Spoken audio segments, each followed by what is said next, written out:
The OECD is putting out a lot of proposals that we're expecting to be finalized relatively soon that really are going to significantly change the transfer pricing documentation process.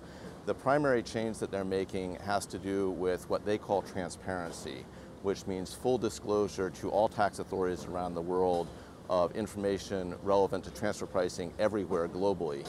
Historically, each country has received information just about the transfer pricing that affects the entity in its country and not had the big picture. So the OECD is introducing new requirements that include a master file that would be provided to all tax authorities around the world, summarizing the overview of how their operations are structured and what the key value drivers are in their business, as well as information about where they are recording income and where they are paying taxes globally, not just in the local countries.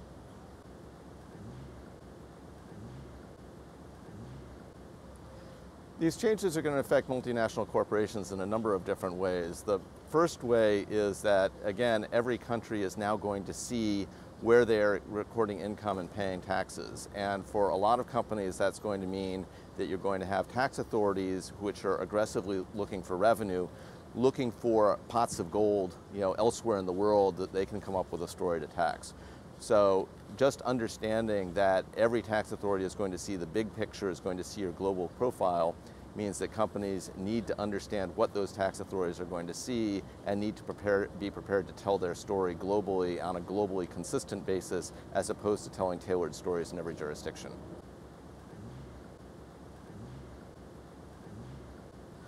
Well, the country-by-country reporting requirement is tied into the transfer pricing documentation requirement. That is a new table that companies are going to have to prepare. It's a schedule showing in every country of the world how much revenue is in that country, how much tax is being paid in that country, and how much capital is there, and a variety of other information, as well as the profile of what sort of functions are being performed in the entity in that country. So it's going to fit into this package that tax authorities are going to be getting.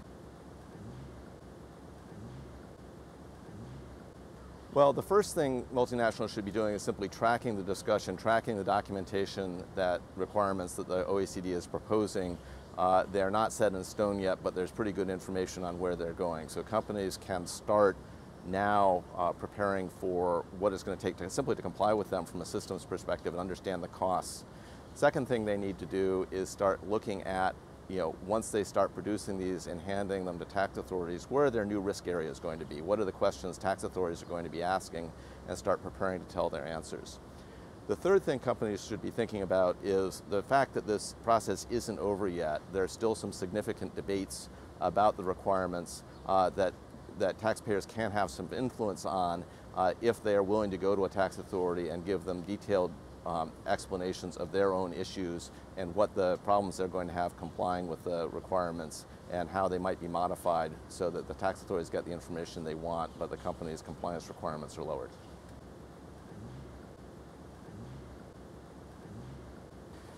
I think the most important thing that companies need to understand about transfer pricing is that transfer pricing is intimately related to the business operations as a whole. To do transfer pricing, you need to understand the whole value chain of the company's operations end to end. Fundamentally, transfer pricing is about understanding how the company makes money.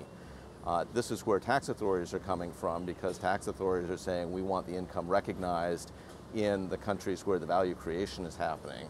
So to do transfer pricing properly, especially in this new environment, requires really working hand in hand with the business with respect to understanding that value chain of the business, understanding where the important activities are, also very much understanding where the risks are associated with those activities, and understanding the decision-making process.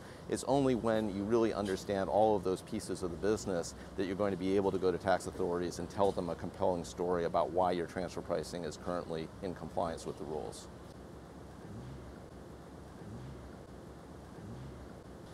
The other thing I think that's important, and this is going to be emphasized in the new requirements, is simply the internal data systems required. Companies struggle a lot simply with producing the information required to do transfer pricing analysis. So taking this opportunity of the new requirements associated with the country-by-country reporting, might suggest another look at what other information systems tweaks they can make in order to produce data more readily, and then work internally or with an advisor on understanding how they can most effectively use that information to keep their transfer pricing up to date, as well as produce effective documentation.